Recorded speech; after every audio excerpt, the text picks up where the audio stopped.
Okay, so ladies and gentlemen, dear colleagues and friends, it's a real pleasure for me to welcome you here in Marseille for the 17th International Congress on Myelodysplastic Syndromes.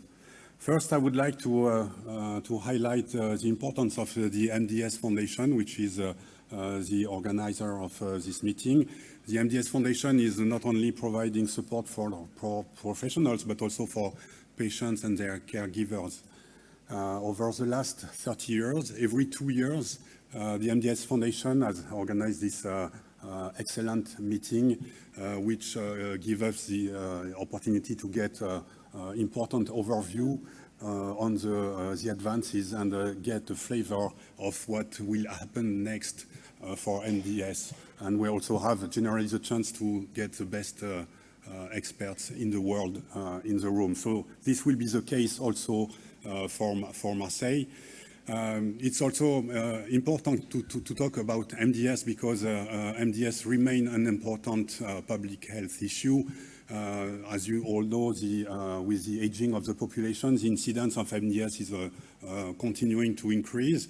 And also the burden of chronic disease is increasing, especially in the context of the post-COVID-19 pandemic, which has get our healthcare system in a lot of troubles, and we are slowly recovering. And we all know that the patients with chronic disease have paid an important cost to this pandemic.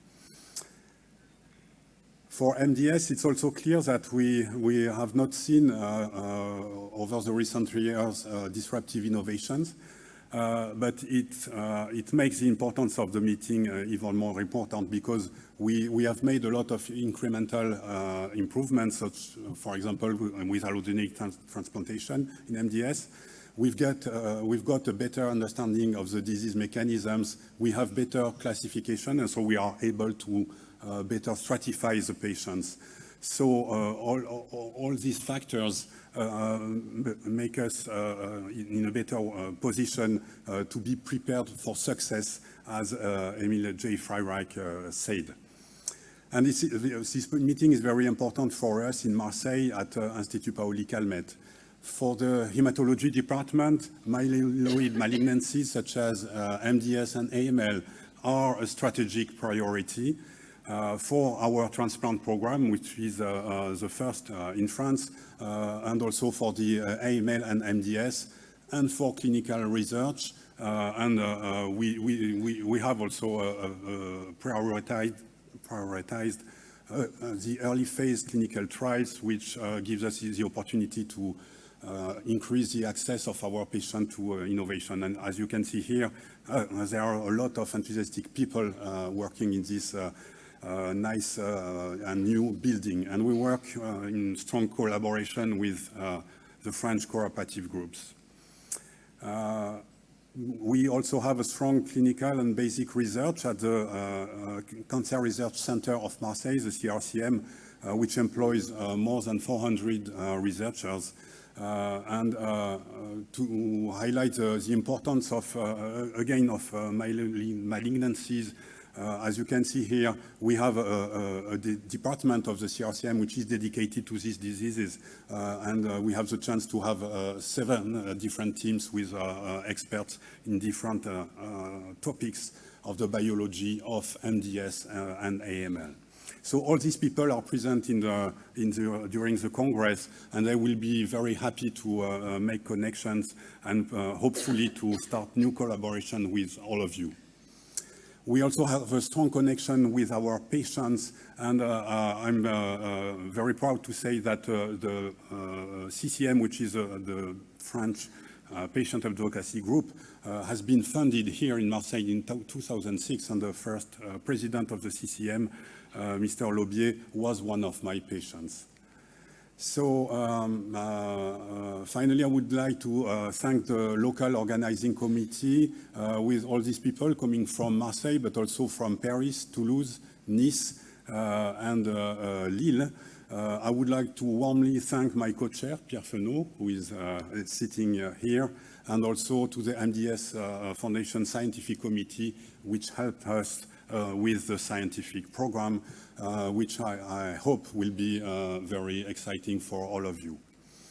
So it's now time to declare opened the 17th International Congress on Myelodysplastic Syndrome. I wish that you will enjoy the meeting, but not only the meeting, but also the nice city of Marseille. Thank you, and have a nice meeting.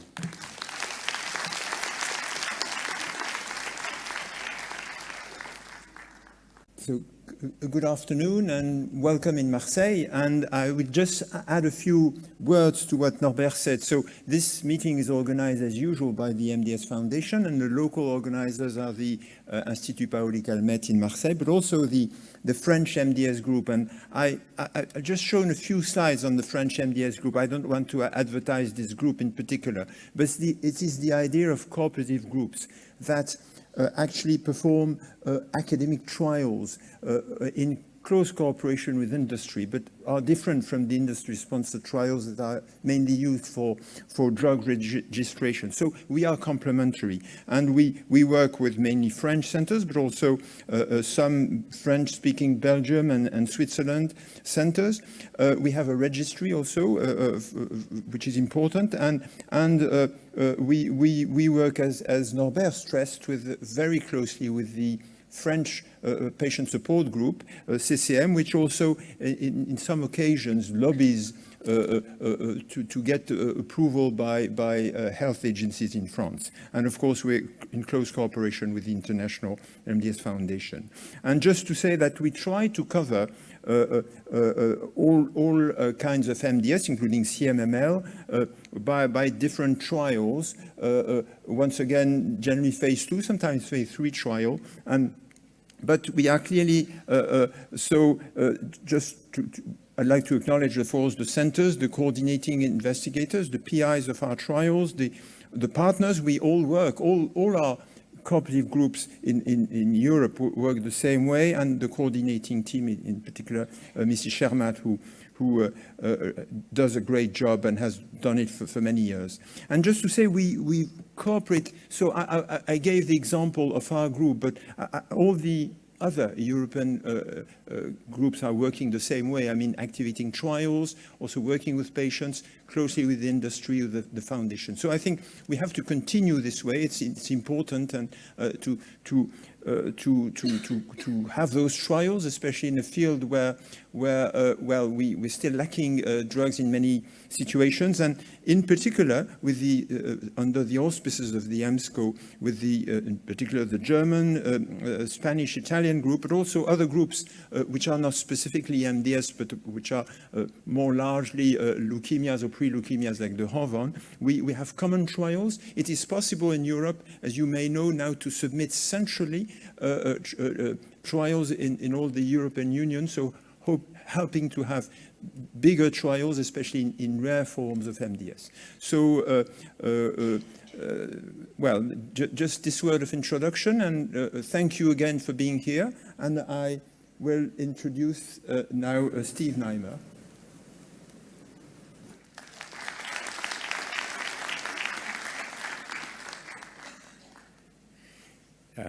Good afternoon, evening, everybody. I'm standing here representing the Myelodysplastic Syndrome Foundation, our 17th International Congress. Brief opening ceremony, then we're going to give Young Investigator Awards and a plenary keynote speech. So first, on behalf of everyone from the MDS Foundation, want to thank the Congress Scientific Chairs, Pierre Finot, Norbert, and also the local organizing committee that are shown here. The MDS Foundation has been in existence now for 27 years, and we celebrated our 25th birthday in Copenhagen, and tonight I also want to celebrate John Bennett's birthday, Dr. John Bennett, who turned 90 this year. And so John is here, and his wife Carol are here, and they've been to all the meetings, and they've been to, John was the inaugural chair of the foundation, and continues to be extremely active in MDS. and now spends a little time in Florida as well. And so I have a chance to talk to him at least and see him a couple times a year. So it's a global nonprofit advocacy organization supporting patients and their families, healthcare providers in MDS and bone marrow failure and related diseases. And our vision, which is shown down at the bottom, is for every MDS patient to benefit from our initiatives and research as early as possible. And really every word here is important to us, the word every MDS patient benefiting in as early as possible. And so we strive to support and educate patients.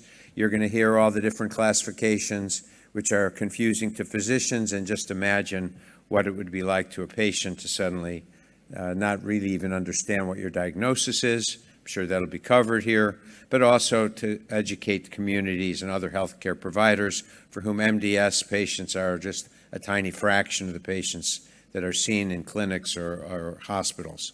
And we are interested in the continuum of diseases, hereditary basis, other understanding of the pathogenesis of these diseases so we can better diagnose, control, and ultimately cure them. We have a presence on social media. I hope you're all following us on one of those: Facebook, Twitter, Instagram, YouTube. Okay, our leadership, we have a small board of directors, emeritus members, the Medical and Scientific Advisory Board, coming from many countries around the world. We have a development board, which is raising funds for us, and an international nurse leadership board with 25 MDS nurse specialists, and Sandy Curtin is on the MDS board of directors. An amazing staff, led executive director Tracy Araka. I want to call out Leah Harrison in particular, and everyone involved with the foundation for the efforts to have this meeting occur, which is both in person and streaming. Where are we focused? So I mentioned patient support and education, professional support and education, raising awareness, and helping to support innovative research. And we have Move for MDS, which is a community walks to drive awareness. They've been in some major cities in the United States, and we're going to new cities all the time. And in terms of patient support and education, we have in-person patient forums and webinars, podcasts, the building blocks of hope, roundtables, newsletters to get the information out to our patients and their families. Professionally, we have the biannual International Congress, regional symposium, the annual ASH symposium, and professional podcasts, and the support of the IWGs. The congresses started in Innsbruck, Austria in 1988, and have been mostly in Europe, a few in the United States, Japan, Canada, and we are very excited to have this year's meeting in Marseille. In 2025, we're going to be in Rotterdam, so please save the date May 7th to May 10th. And also we've been having other regional symposium. Santiago, Chile is later this year on October 18th, which is actually my anniversary. Hope I can make that. The ASH Symposium, which will be in San Diego this year. And we've had other symposiums. Actually, our Tel Aviv Symposium in March 5th and 6th in 2020 was just the very beginning of COVID. And so in the middle of the meeting, the country put a lockdown on people coming in. So we were probably the last medical event, maybe even in the world, pre-COVID. So Sao Paulo, Brazil, also 2018. And again, we're in Latin and South America. In 2024, March 15th and 16th, we'll have a regional symposium on MDS in Kyoto, Japan. And in addition, so that's pretty much the introduction. I think many of you are very familiar with the MDS Foundation. So we also have give out grants. Tonight we're giving out the Young Investigator grants, and this is a program that initiated 18 years ago, and we've distributed about $2/3 of $1 million, And our plan over the next few years is to grow this program substantially, giving out more awards and more money per award. This provides junior investigators an opportunity to focus on a project related to MDS. You can see the website listed there if you're interested in looking at both the current and the past Young Investigator Grant winners. This year, we are going to be hearing soon from Kelly Bolton and Pedro Moura. They have won the 2023 Young Investigator Grants. Kelly's at Washington University in St. Louis, Pedro's at the Karolinska Institute in Stockholm, and they will have an opportunity to talk about their own work. It's my opportunity also to thank our many sponsors. Bristol Myers Squibb is the diamond sponsors, gold sponsors AbbVie and Gilead, silver, Astex, Curis Novartis and Alexion, and educational supporters as well, and exhibitors. I will join Norbert and Pierre in welcoming you and hoping that you meet some new people, make some new collaborations, make some friends, enjoy the city, and let's together work on advancing MDS. I will put in a plug for the networking event, which is Friday at 7:30. Please join us, and there's tickets available at registration desk. It's always at a very interesting location and an opportunity to get together. And then lastly, those of you who want, if you're not a member of the MDS Foundation, here's the QR code, and we look forward to having you be a member. I would also, those of you that are interested can go to Yardville, New Jersey. I don't know how many have been to Yardville, New Jersey. Okay, you're missing out on our office there. Most of it's remote these days, but if you let us know in advance, we'll make sure there's some people there to greet you. And so it's just outside of Philadelphia. Thank you very much for your time, and I'm going to turn things back over to Dr. Norbert Vey. Thank you. So we are calling Kelly Bolton. So thank you again so much for the organizers and for the MDS Foundation for the award, which is just so wonderful for like a young investigator like me to be able to be here with you talking about my research. And so today I'll talk about the grant that we proposed studying germline predisposition to clonal hematopoiesis and myelodysplastic syndrome. So I don't need to introduce clonal hematopoiesis to this crowd, but we know that it's the first step in a potential multi-step progression to myeloid neoplasm, especially MDS. But one of the pitfalls of clonal hematopoiesis is that it's so common, and hematologic cancers are relatively rare. So even among people with high-risk clonal hematopoiesis mutations, most of them will never progress to MDS. So we know that there are factors that are important in predicting the progression of clonal hematopoiesis. Our work and others has shown that exposure to cancer-directed therapy is important, smoking, but we also know that inherited genetics is important in determining whether CH will progress to MDS. But a lot of our knowledge from this comes from like super rare genetic syndromes like GATA2 mutations in these very selected patient populations. So we thought that understanding germline predisposition to CH is clearly important more broadly than among very rare genetic syndromes. And there has been a lot of work on this, largely using a genome-wide association approach, which is really great at identifying more common germline genetic variants. So in the past few years, there's been over 200 genetic loci that have been identified. The downside of this is that most confer pretty low risks of clonal hematopoiesis.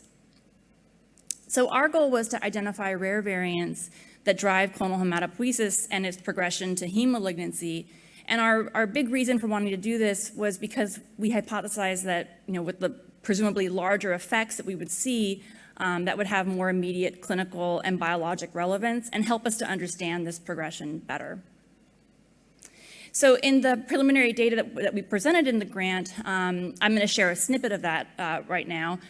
We analyzed 450,000 whole exomes from healthy individuals in the UK Biobank, really rich follow-up data now, and there's been over 5,000 hematologic cancers that have been developed in these patients and about 1,000 myeloid neoplasms. And so we studied the influence of rare germline genetic variation in this population and used as validation solid tumor cohorts that had the advantage of blood tumor matched samples. So we use the whole exome sequencing data to classify individuals as both having clinically meaningful pathogenic germline variants in a set of known cancer predisposition genes. But we also use the whole exome data to identify CH. I'll abbreviate CH driven by SNVs and indels as CH heme driver mutations, or CH heme. And then we use SNP array data to identify large copy number events, which I'm abbreviating as MCAs, or mosaic copy number alterations. So we were surprised. Over 9% of UK Biobank participants we found carried a pathogenic germline mutation in an autosomal dominant gene. So what I mean by this is we classified all of these cancer predisposition genes as to whether they're classically associated with a autosomal dominant phenotype, where a heterozygous mutation will confer increased risk of cancer, or whether the gene was recessive, so requiring basically biallelic hits in order to develop clinically meaningful disease. So, and then if we restricted this, looking at genes that are established heme predisposition genes, we still found that about 5% of these healthy people in the UK Biobank had a hematologic predisposition gene. So, and a lot of this, you might notice, was driven by CHEK2, which in the UK Biobank is present in about 1% of the population. So germline deleterious mutations in CHEK2. As previously other people have shown, we identified that about 10% of people have CH mutations, and we saw the normal distribution of genes, DNMT3A, TET2, ASXL1, and copy number events that other people have previously reported. And we saw that people that had pathogenic germline mutations overall had slightly higher rates of CH across ages, but they especially had, they were more likely to have mosaic copy number events. So next we wanted to know, well, so it seems like these germline variant carriers have higher rates of CH, but what are the specific genes that are driving this? So we identified 15 genes that conferred relatively high risks of clonal hematopoiesis, 8 of which haven't been identified as CH predisposition genes before. You'll recognize a lot of these as known genes that are relevant to hematologic malignancy, but interestingly, we also found some genes, some bone marrow failure genes that in the heterozygous state still predispose more modest risks to clonal hematopoiesis. So next we wanted to understand, was this association between these genes and clonal hematopoiesis just kind of not gene specific, or was it really limited to certain genes? So here I'm showing a heat map of the germline genes on the y-axis and the CH genes on the x-axis, or the copy number events. And the circles, the larger the circle, the smaller the p-value, and the darker the circle, the stronger the odds ratio. So, try not to focus on individual things, but I think what you can see is that these germline genes really are conferring very unique signatures of CH. So they're predisposing to specific genes much more strongly than others, or specific genetic regions. So since we saw that it seemed like there was a lot of heterogeneity by gene in terms of germline predisposition to clonal hematopoiesis, we tested for whether we could identify additional germline predisposition genes that were mainly predisposing to specific CH genes or genetic regions. And indeed, we found quite a few germline mutations in germline genes that were predisposing to specific clonal hematopoiesis alterations. Most of these that we identified are known hematologic predisposition genes. Many have not been previously reported as CH predisposition genes. So we hypothesized that since CH predisposes to hematologic malignancy, that these predisposition genes would also predispose people to myeloid or lymphoid malignancies. And indeed, we saw that most of the CH predisposition genes also did predispose to hematologic malignancy.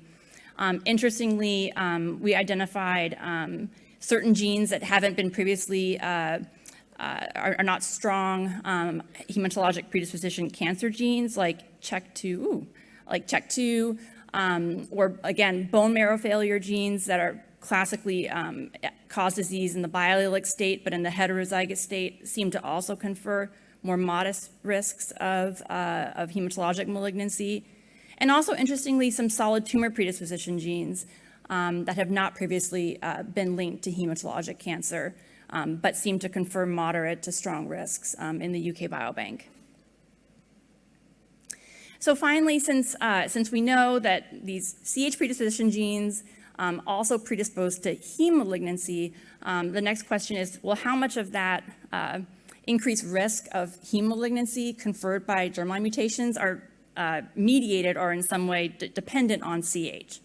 And so the first thing I want to draw your attention to is the individuals with the germline mutation who are CH negative. So that's shown by the negative sign in the second column, and I'm highlighting them in the graph.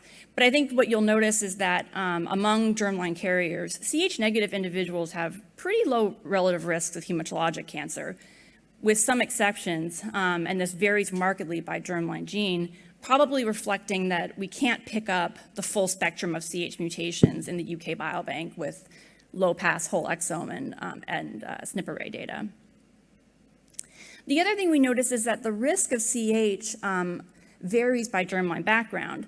So among individuals with CH, I think you'll notice that the risk, depending on whether they're wild type or have a germline susceptibility gene, varies pretty markedly. But the other thing is that, overall, the risk of CH progressing is higher among germline carriers, and on average, it was about 38% higher. So CH positive individuals, the risk is increased by about 38% among germline mutation carriers. So in summary of this brief snippet of this work that we're writing up now, which was led by my grad student, Jie Liu, who's in the audience, we show that pathogenic germline mutations are pretty common in healthy individuals, that germline genetic variation contributes to gene-specific CH. There appears to be synergy between CH and germline genetic background in predicting who's going to progress to myeloid neoplasm. And what's considered to be high-risk CH seems to vary by germline genetic background. So taken together, we think that a lot of this seems to be explained, these patterns, by selection of germline genetic background selecting certain genes or genetic regions in CH. But this is cross-sectional data, so we can't directly answer or quantify that well. So as our first aim in the next 2 years, we're going to perform longitudinal profiling of individuals with germline predisposition syndromes. We're going to start with germline TP53 carriers. So through a multi-institutional collaboration, we have access to longitudinal serial sampling of the blood of Li-Fermini carriers and their family age-matched controls that are unaffected. And our hypothesis is that we're going to see the same genes that we see strongly associated with germline TP53 mutations are the ones that we're going to see expanding more rapidly over time. And we think overall, this approach of studying rare, clinically relevant mutations is promising, but we want to expand it beyond just the focus of known cancer predisposition genes. So in a larger cohort that includes more genetically diverse individuals, we're going to study how genetic mutations that are clinically relevant in genes conferring high penetrance disease phenotypes might be associated with CH and might be associated with progression to myeloid neoplasm and MDS. And we think this is going to identify additional pathways and individual variants that are going to be important in determining selection of CH progressing to myeloid neoplasm. So thank you so much for your attention and to the MDS Foundation. A special thanks to my grad student, GA. We'll be presenting this as a poster as well during the session, so please come up to us and talk, and we can show you more of the data. Thank you.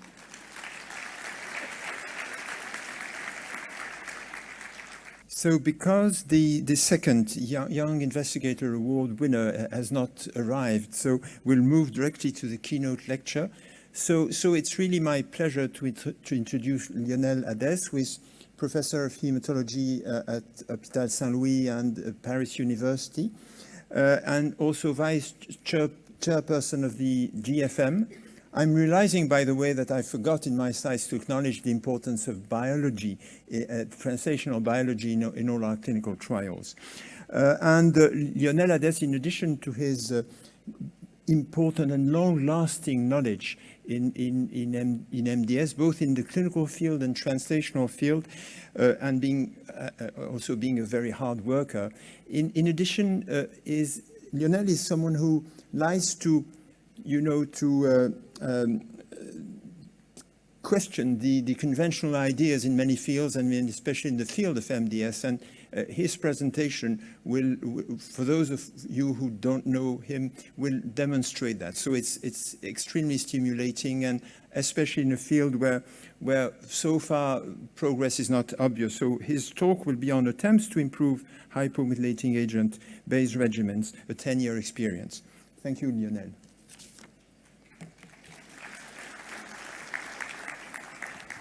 Thank you very much, Pierre, for this probably too kind introduction, but appreciate, really. Well, first of all, I would like to thank the MDS Foundation and the Scientific Committee for giving me the opportunity to give this lecture this evening. So I will talk on the attempt that has been made in the past to improve the treatment of high-risk MDS based on hypomethylating agents. This is some disclosure of commercial support. So just to start, I have highlighted here the timescale of drug registration for MDS, both in the US and in Europe. And as you can see, we had limited drug approval both in the US and in Europe. And especially for high-risk MDS, we only have hypomethylating agents, either as a cytidine, decitabine, or the oral formulation in the US. But we don't have anything else that has been approved for the past 10 years. And this only drug approval with hypomethylating agents has led to this type of recommendation for the treatment of high-risk MDS. I've depicted here the LN recommendation. There are others, but at the end, it seems to be quite complicated. But at the end, what we have to treat high-risk MDS is stem cell transplantation. That is the only curative option for high-risk MDS, but that is restricted to a limited number of patients due to the age or comorbidities. And the other therapeutic option that we have is hypomethylating agents, either as a cytidine or decitabine. And we know that even if it was a major breakthrough more than 10 years ago, hypomethylating agents might have some clear limitation. Only half of the patient might respond, and we don't have any clear prognostic marker that might predict the response. Responses are very long to obtain, up to 6 months, so it takes time to see a response or to qualify a failure of hypomethylating agents. We also know that if there was a survival advantage for patients treated with hypomethylating agents, the survival within clinical trial is only 2 years, and in the real life is probably even shorter, between 1 and 1.5 years. So we have very few, if any, long-term survivor when patients are treated with hypomethylating agents. Even so, it's the cornerstone of the treatment of high-risk MDS, but major improvements are needed and were needed. So what we did in the past, I know that you cannot read this slide, but it's made on purpose. Obviously. Well, what we did in the past is to combine hypomethylating agents, either as a cytidine or decitabine, with the drug that we had at that time. Anthracycline, lenalidomide, hashtag inhibitor, Mylotarg, pivonidostat, prasinostat, you name it. Many phase 2 non-randomized trials were conducted with quite promising results in terms of response or even sometimes overall survival. And I have depicted here the conclusion of this study. We had encouraging results, promising efficacy. The combination of the two drugs was feasible. It was a viable option that should be further analyzed. And maybe those results were quite optimistic, or the analysis of these results were quite optimistic, because in randomized trial, either phase 2 or phase 3 randomized trial, we failed to observe any survival advantage with those drugs, either entinostat, prasinostat, vorinostat, lenalidomide, valproic acid, anthracycline, durvalumab, you name it, maybe I forgot some, but at the end, all those trials were negative. And even in more recent trial with what was called more potent drug, that drug that were designed to be more effective in high-risk MDS, well, APR-246 for patients with TP53 mutation, pivonidostat, sabatolimab, recently published at ASH, once again, those randomized trials were negative. So I will discuss with you, I'm not sure I have the answer, but what are the reasons for such a series of failure? And is there a way out? There are some, possible explanations for such a series of failure. Probably the heterogeneity of the population of high-risk MDS. I will discuss that. The complexity of basic science, because we don't have any really relevant preclinical model for MDS. The toxicity of the drug that we are evaluating is probably overlooked, and I will discuss with you the design and the primary endpoint of those trials. First, the simple way to discuss is to discuss about disease heterogeneity. And you know that, it doesn't work? Well, you know that MDS are at the crossroad of myeloid disorder, myeloproliferative neoplasm, acute leukemia, and aplastic anemia. And the way we might discriminate patients having AML or MDS rely on the bone marrow blast count. But the results of bone marrow blast count is expressed as a number, not as a confidence interval, but there is a confidence interval. And if you think of a patient having 20% of bone marrow blast, well, if you have counted 100 cells, the confidence interval of your results is between 13 to 29, between MDS to AML. And even if you count 500 cells, the confidence interval is between 16 to 23.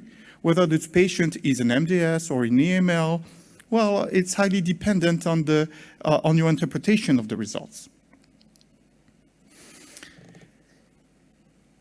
So maybe we need a better definition of what is an high-risk MDS, not only based on cytomorphology. And I think this attempt that has been recently published by the MLI in Germany is the first step of something of interest. And they have tried to classify the patient without taking into account the blast count. And as you can see, they were able to define a genetic classification based on either cytogenetics or NGS sequencing of the patient without taking into account of the morphology of the patient, well, the count of the blast. And they were able to discriminate different outcomes based on this classification. Of course, it's a first step. It's too early to draw a definitive conclusion on that topic, but it's a moving field, and probably we are moving forward this type of classification with, let's say, solid information coming from the lab. But at the end, we are discussing about classification, but we have three different risk classification, IPSS, IPSSR, IPSSM, but all the drugs that we have, mainly hypomethylating agents, are approved according to the IPSS, the classical one that was published in 1988 or 1987, sorry. And this classification was then refined and is more precise, the IPSSR, and was recently refined again and is more precise, the IPSSM, taking into account the molecular information. But still, the drug that we are approved according to the classical IPSS classification. So all the the data that we have coming from clinical trial may apply if we are using different type of classification to classify whether a patient do have a high risk MDS or not. Still a matter of debate. And there is a very nice example that was presented at last ASH meeting by Valeria Santini, analyzing the mutational landscape of two consecutive phase 2 and phase 3 trial called Stimulus MDS1, MDS2, evaluating the role of sabatolimab, but this is not the point. Those two trials were conducted in a row with similar inclusion criteria. And as you can see, looking at the molecular information, there was some imbalance between the two clinical trials. And as you can see, the proportion of patients with TP53 mutation was higher in one trial than in the other. And this type of information, this type of imbalance might have an impact not only on the response rate, but more importantly on the duration of response. And in the same trial, in the same two trials, all the patients were enrolled according to the IPSS-R classification that is in the middle of the cartoon. The drug they are evaluating, azacitidine plus sabatolimab, but azacitidine is approved according to the IPSS classification, and nowadays we are using the IPSS-M classification. And you can see that the patient could be restratified according to the IPSS, IPSS-R, IPSS-M, but what is the good target population within a clinical trial remain to be discussed. Probably the IPSS is more precise, and we need, at least for clinical trial, a complete genetic assessment at baseline to better understand what is the population we are currently evaluating within a clinical trial. Another issue is that you know that, at least in Europe, but this is the same in the US, azacitidine is also approved for the treatment of low blast count AML, and also for the treatment of patients with CMML. And we know from different trials, I have highlighted here the pivonestat trial where patients with CMML could be enrolled, that there was no survival advantage for patients with MDS, all comers, but it was maybe a little bit detrimental for patients with CMML. And CMML is a different type of disease than MDS. They share some similarities, but it is quite different. And we need some dedicated trial for CMML. Those patients should not be enrolled within trial for MDS. And I've depicted here the European experience conducting a clinical trial for CMML, comparing hypomethylating agents to hydroxyurea that was recently published in the GCO, showing no survival advantage of the two strategies. But at the end, this disease is quite different. So at this stage, can we have any recommendation for a clinical trial? Well, I think we should investigate more homogeneous, higher risk population. And even if the European, at least the European level of high risk of azacitidine or decitabine might cover MDS up to 30% of blast and CMML, we should restrict our population, excluding low blast count AML and CMML from a clinical trial. And we must use classification that are very precise. And the more precise that we have for the moment is probably the IPSS-M classification. The other point that might explain some failure is the toxicity of the drug that we are currently evaluating. There is an underreporting of adverse events in clinical trial, and this is not restricted to MDS. There was this paper published in GCO a couple years ago that nicely showed that adverse event reporting is very labor intensive, but at the end, CRAs only spend 18 minutes per day on EA reporting. And this is very important, but this is only 18 minutes of their labor. The other point is that the definition that we used according to the CTCAE classification might be quite complex, subjective, and potentially overlapping. For example, dizziness, vertigo, vestibular disorder, tremor might reflect the same events. And the same for GI toxicity, nausea, vomiting, anorexia, loss of weight, whatever. This might reflect the same side effect, but they might be classified into different groups. Finally, what strikes me is that the current adverse event reporting does not provide a complete understanding of the experience made by the patient of the adverse event. And usually within clinical trial, we report the highest grade, grade 3 to 4, but we don't report the duration of adverse event. And it might have an impact on the quality of life of the patient. For example, a grade 2 diarrhea, it means up to 6 stools per day for 6 months, seems to be worse than a grade 3 for 5 days.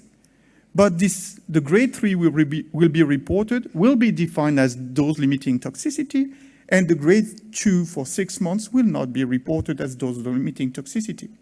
So maybe we should report also the duration of side effects. And there is an interesting tool that is the patient-reported outcome for adverse event that might be quite useful when evaluating new drugs.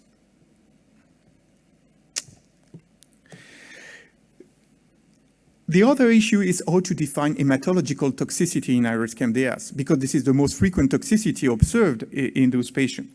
And we know that according to the CTCIA, well, most of the patients right from the beginning do already have grade 3 anemia, neutropenia, and thrombocytopenia. So it's very difficult to use this type of classification to report the side effects of the cytopenia. And what we are using is persisting cytopenia without excess of blast beyond D36, D42, D52, but it's mainly based on the experience that we have in AML treated with intensive chemotherapy. Whether this might apply to patients treated with hypomethylating agents, and especially hypomethylating agents combined with other drugs, remain totally to be determined. And at the end, those patients with cytopenia without excess of blast were qualified in the past as having marrow CR. This definition has been removed from the recent IWG 2023 evaluation criteria because it's a mixture of response, toxicity, and failure, but sometimes it might be of interest to have this type of information. What is the impact within a clinical trial of hematological toxicity? I have reported here a trial that I know very well. That was the French trial comparing azacitidine to different type of combination of azacitidine. There was no overall survival advantage for sure, and no response advantage across the 4 arms. But at the end, the rate of hospitalization during the first 6 cycles was significantly higher in the experimental arm, suggesting an increased myelosuppression in the experimental arm. So maybe we failed because the treatment was too toxic. And the same applied to the US intergroup trial comparing azacitidine to azacitidine plus LAN or azacitidine plus vorinostat. At the end, there was no difference in terms of outcome. But as you can see here, the proportion of patients who had to stop treatment for toxicity or who had non-protocol defined dose modification was significantly higher in the experimental arm compared to the control. And this might have an impact on the results of the study because the patients were out of the study. So we shouldn't overlook the side effects of any study drug in early phase trial, because the toxicity of Vidaza or any hypomethylating agents is already very important, not to have it worsened, except hoping for faster response in combination. And this might be the case with IDH inhibitors. This is the case in AML at least. Early discontinuation of treatment, of withdrawal from the study may bias the results. And there is one last point that I've not discussed extensively is the fact that clinicians might presume the potential toxicity or efficacy of any investigational treatment and might withdraw the patient from the study because they think that the side effects or the efficacy or whatever. So only double-blind study can avoid this problem. Few words on the science. I have depicted here the approval of drug in the US, but for MDS, well, the picture, you know it, and for AML. And as you can see, you already know, during the past 10 years, there was an unprecedented acceleration in approval in AML, but we saw nothing for patients with MDS. And probably this has something to do with the publication. I did a PubMed search looking at publication for MDS and AML. And as you can see, this is the cumulative number of publications on AML and MDS including low-risk MDS, including stem cell transplantation, including whatever related to MDS. And as you can see, there are more publications related to MDS to AML rather than compared to AML, but they increase more rapidly in the field of AML compared to MDS, despite the fact that MDS are more frequent than AML.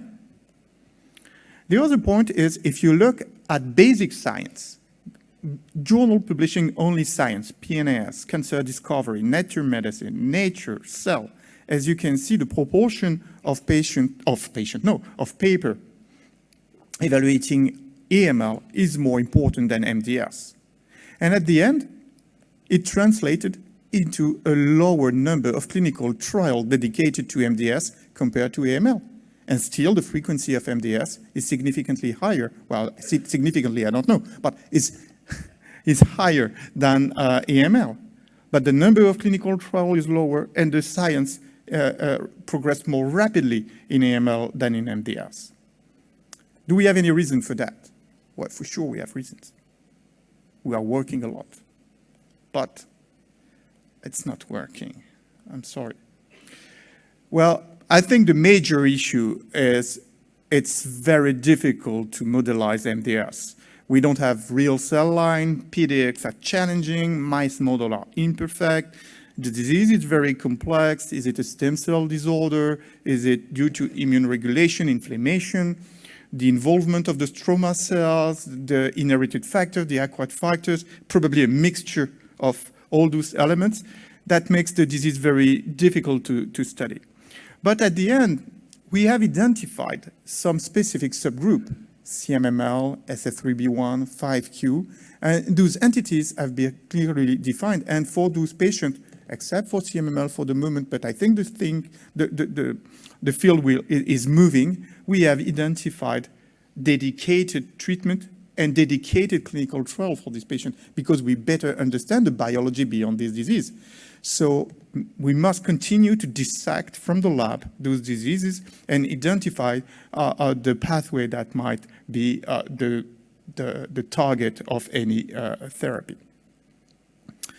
Few words on design of clinical trial. One example of how to design a clinical trial was raised by this French study recently published in the Lancet Hematology, evaluating CPX. It's not very important. But when they evaluate the response, whether you choose the criteria of AML or the criteria of MDS, the complete remission rate decreased from 52% to 23%.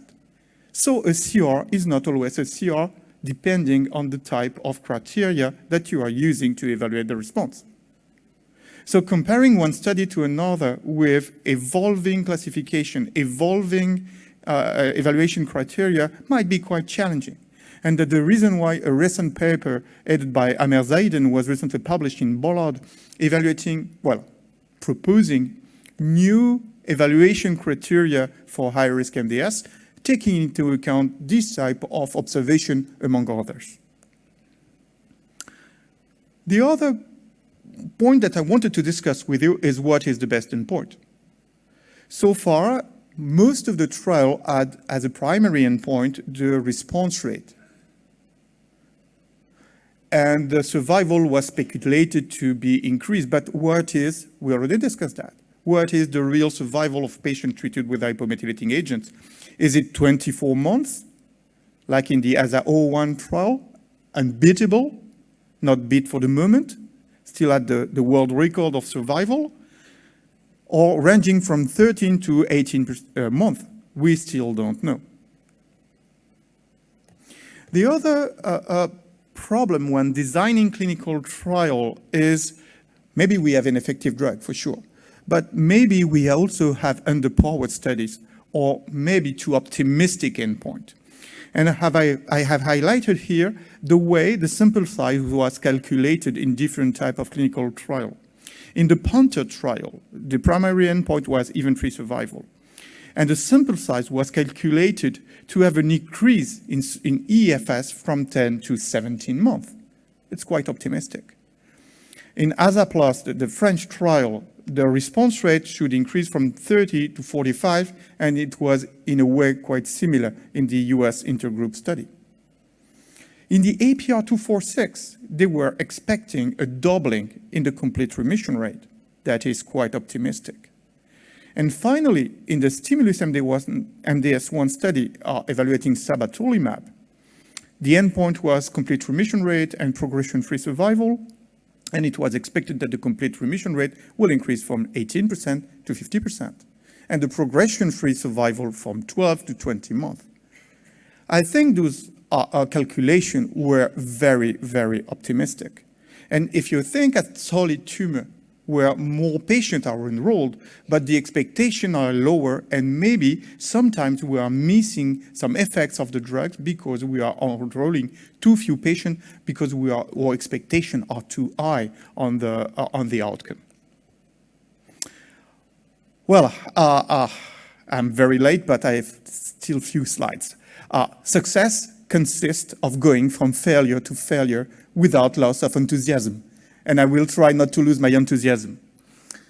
In theory, we have novel emerging therapy for MDS, and there is this very nice review recently reported on HMA failure, but it's still valid for first-line therapy, suggesting that many pathways might be the target of treatment. But I looked at what happened in clinicaltrial.gov, and in fact, there are many recruiting phase 2 studies. I have removed a basket trial in stem cell transplant. And there are 5 different pathways that are currently evaluated. Chemo-based therapy, cladribine, mainly at the MD Anderson, CPX, RAC, omorangtanine, BCL2-based, of course, venetoclax, navitoclax, targeted therapies, targeting TP53 pathways, IDH mutation, RANKS1 mutation, and what we can call immunotherapy, anti-CD123, and among others. And all the pathways, polo-like kinase, multikinase, kinase, tubulin exportin, among others. So this is the actual picture of the development of phase 2 clinical trial, and maybe one of those trials will move to a phase 3 trial. But this is what we have for the moment as a phase 2 trial around the world. But we also have 3 fully enrolled phase 3 trial where the results are highly awaited, highly expected. We have great expectation. The first one is the Verona trial evaluating the role of venetoclax.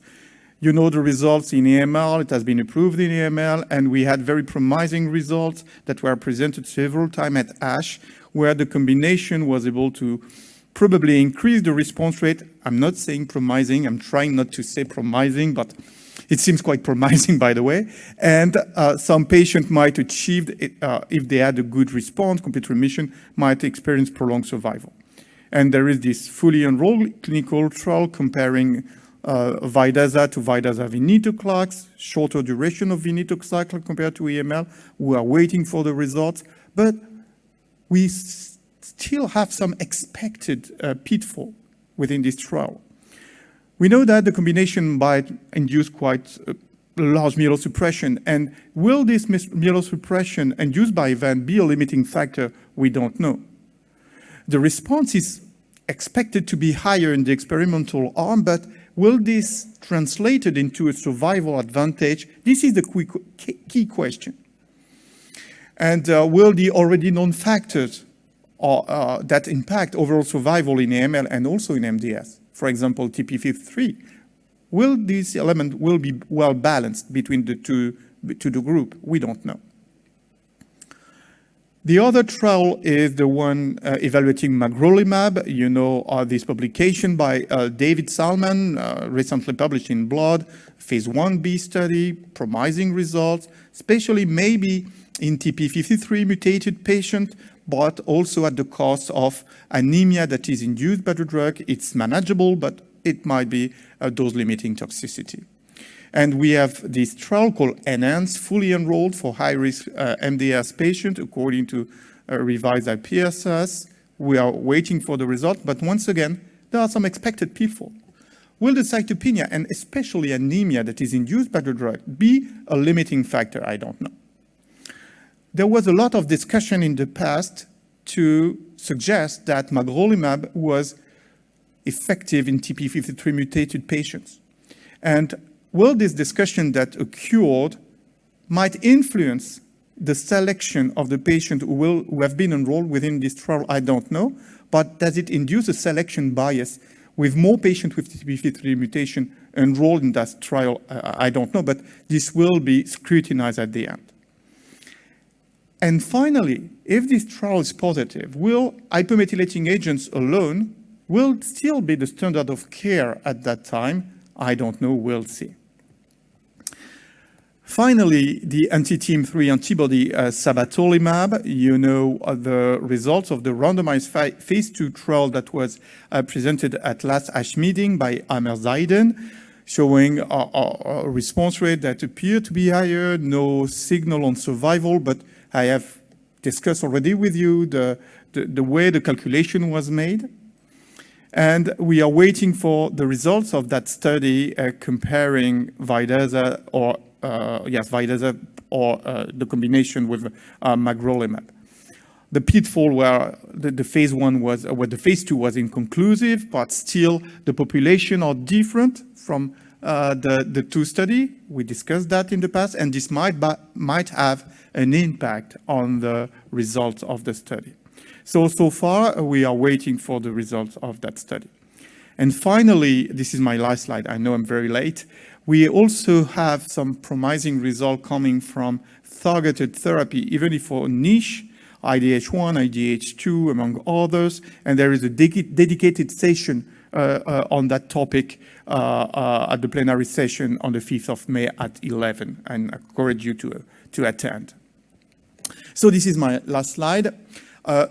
Early phase 1 and 2 trial sometimes overestimate the activity of the study drug in combination. And probably the population that we're studying were too heterogeneous to see any signal or clear identification who is the best candidate for any given drug. Probably from moving to the IPSS, IPSSR, IPSSM, we will have a better definition, a better picture of the population we are enrolling within a clinical trial. Probably the best endpoint for a randomized trial remain overall survival, maybe even free survival, that can be discussed. But of course, it has an impact on the number of patients that should be enrolled within a clinical trial. We should reinforce the dialogue between clinic and the science, and we need international collaborative study, both on the clinic, but also from the lab. Finally, don't overlook the toxicity, and probably the patient-related outcome evaluating the adverse event might be of interest in that setting. But we have many randomized trials that are fully enrolled with great expectation, not only for us, but mainly for patients. With that, I would like to thank you for your attention, and sorry for being a little bit too long.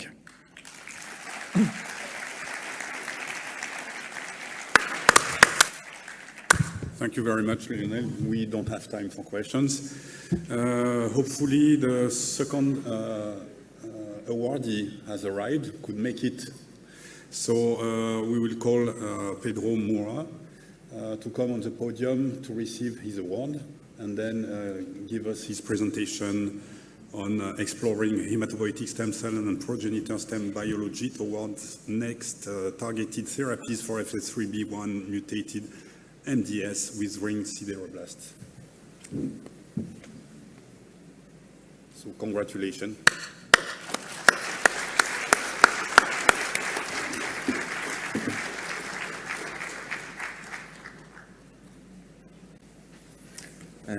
Sorry for the delay, and thank you very much to the organizers and to Keynes for the help and for the flexibility. Don't find Lufthansa, is what I have to say about that. Hi everyone, I'm Pedro Moura, and I'll just present to you my grant proposal today. And I'm a translational scientist. I think this audience has me bested, but I still want to delve a little bit into background. This proposal centers on the study of MDS with ring sideroblasts, which is in its majority caused by SF3B1 mutation, more than 80% of cases. And in the context of MDS, this is a low-risk disease specifically. It's a median overall survival of 5 years, which to a non-clinician doesn't sound like a very long survival. The way to cure this is through hematopoietic stem cell transplant. This is extremely rare because it's a low-risk variant of MDS. So the first-line treatment is to use erythropoiesis-stimulating agents. When and if they fail, now, as of, I think, last year, we have luspatercept approved as the second line of treatment, but still, most of these patients will go on to refract to treatment and go on to transfusion deficiency. And then there is no other line of treatment, and that is largely what will cause a decrease in quality of life and death of these patients. So there is a critical need for more approaches on how to treat these. And I think for this, we need to know more about the effects of the SF3B1 mutation. So I'll present this on my abstract presentation as well. But over the past couple of years, we have found that RNA missplicing, rather than being a general effect of SF3B1 mutation, is actually heavily dependent on the underlying cell type. And here you can see the effect, or the variety of misspliced genes in the erythroid compartment versus the general stem cell compartment versus the enucleate erythroid compartment. And when we combine that information with proteomics, we actually were able to dissect missplicing at a much more intricate detail, which led us to identify that SF3B1 mutation directly leads to missplicing and a detrimental effect of several genes in the TP53 pathway with pro-apoptotic effect. Again, I'll go over this in the presentation. But so this kind of sets the scene for the overarching plan. We only know stem cell data from CD34 sorted data mostly. Over the past decade, there have been several studies looking into this, but what we want to do is dissect missplicing at a much more detailed level in the hematopoietic stem cell compartment subsets, and more specifically looking into the hematopoietic stem cells themselves, in which there are few or no studies looking into the missplicing itself. And we have already looked at these compartments for single-cell RNA-seq using SMART-seq 3X, which enabled us to look at full-length sequencing, and indeed we found that missplicing already varies even between the hematopoietic stem cell and the multipotent progenitor. And thus we will aim to expand these data and reach a real understanding of what's happening at each cell stage. We'll also combine this with proteomic analysis of the stem cell compartments. We have optimized a low-cell proteomic analysis, which enables us to find a proteome for a cell population as low as 1,000 cells with very good detection. Here you can see is nearly as good as 10,000 cells, and so we hope to be able to characterize pretty much all of the HSPC subsets through this manner. And all of these will then, of course, be fully characterized using several means for target validation. So we'll be looking into the patient samples themselves using bone marrow aspirates. We'll use mononuclear cells purified from those for culture in a 3D scaffold, which mimics the bone marrow microenvironment. And in our context, we have currently used it to mimic the erythroid development from stem cell to ring sideroblasts. And in collaboration with the London group at Karolinska Institute and the Papa Petro group at the MSKCC in New York, we will then use also an SF3B1 mutant iPSC cell line in order to be able to validate the results we see in the primary setting. So I think I have sped up through the slides, but actually I want to thank everyone who has participated in these studies until now, and really a heartfelt thank you to everyone who's been involved in research at the sample level, our patients, our donors, our funding source, and also heartfelt thank you to the MDS Foundation, which in the next 2 years, I hope, with this funding, will be able to perform some exciting results and really find new insights into treating SF3B1 mutant MDS, which I think is now the name for MDSRS. And thank you very much for your attention.